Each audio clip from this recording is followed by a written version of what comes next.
We weren't supposed to go that deep into the forest.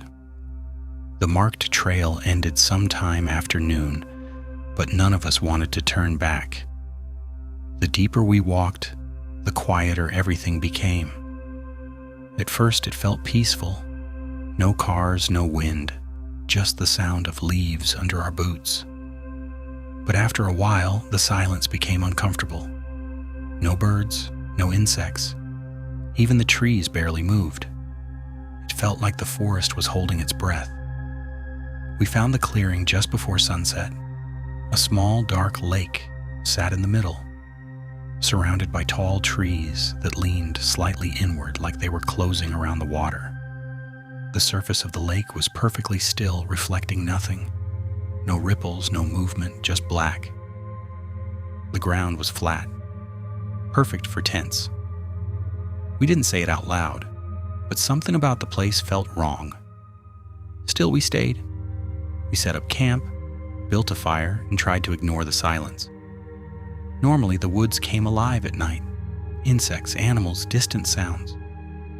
But here there was nothing, just our voices and the crackling fire.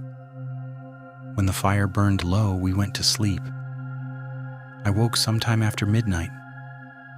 At first I thought I heard something, but then I realized it was the silence that woke me. The kind of silence that feels heavy, like pressure in your ears. Then I saw it.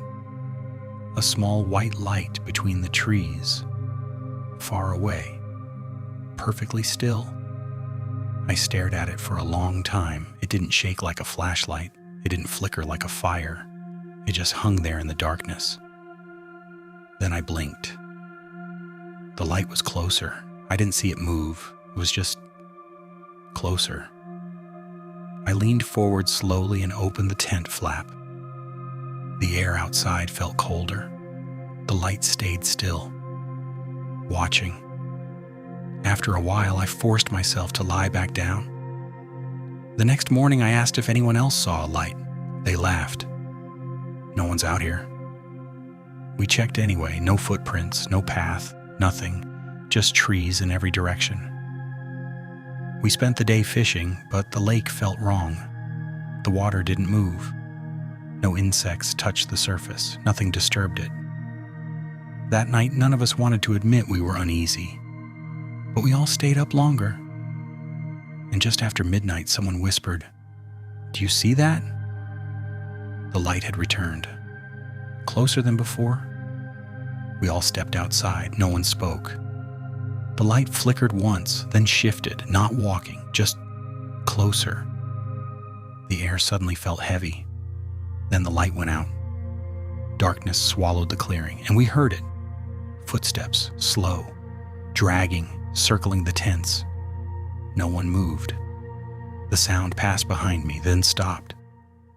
Right outside my tent, I heard breathing. Then nothing.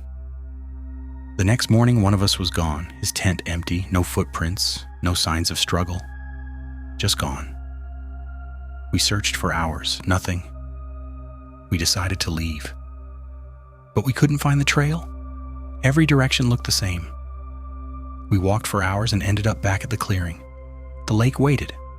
Still. Silent. That night, the light returned. Right outside my tent, I saw the silhouette behind it. Tall, thin, holding the light low. The zipper of my tent moved slowly from the outside, and the last thing I remember was a whisper.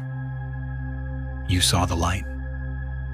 Days later, hikers found the clearing. No tents, no bodies, just one thing, a flashlight standing upright, still turned on.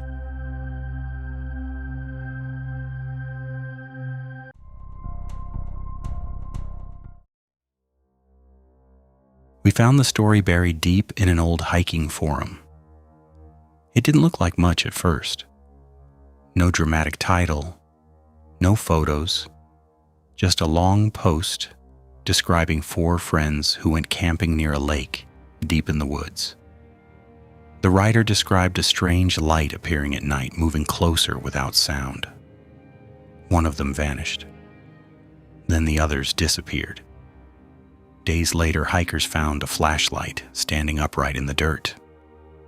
Most stories like that were fake. But something about this one felt different. The details were too specific. The coordinates were included. The writer even described the shape of the lake and the way the trees leaned inward around the clearing. It felt real, perfect for our channel. We packed our gear and drove out early in the morning. The road ended sooner than expected, forcing us to hike the rest of the way. As we moved deeper into the forest, the air changed. The sounds of the outside world faded, replaced by a strange, heavy quiet. No birds, no wind. Even our footsteps sounded muted. One of us joked about it, but no one laughed. After about an hour, we saw the clearing. The lake sat in the center, dark and perfectly still. The trees around it leaned slightly inward, just like the story described.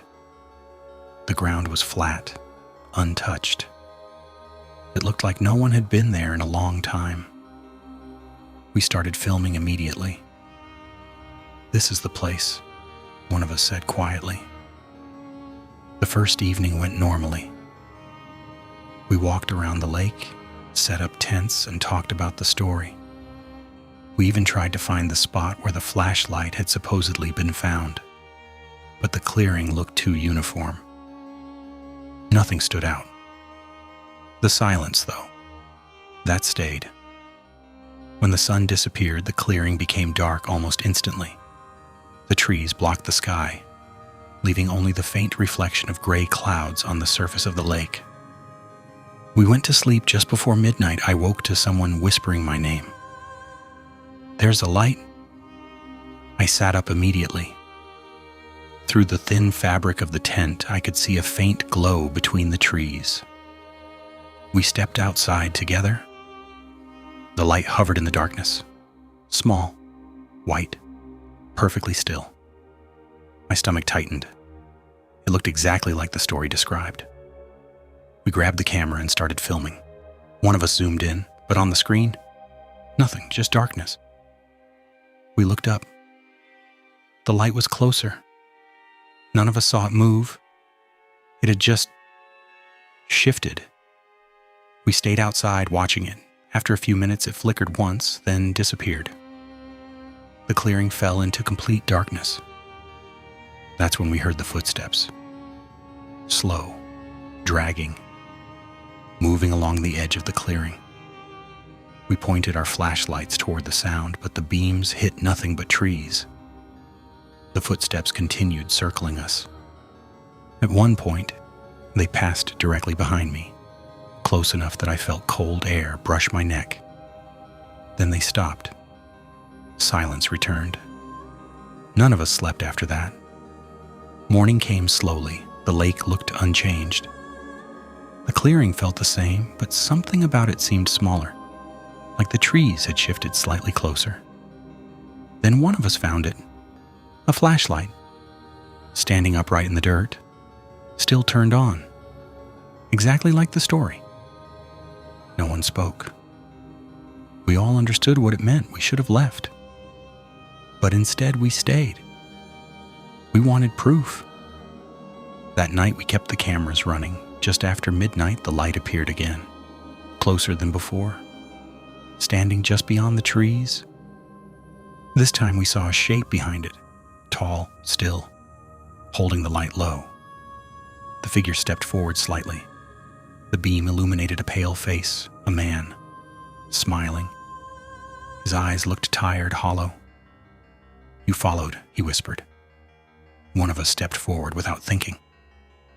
The man turned and walked into the trees. The light moved with him. We followed.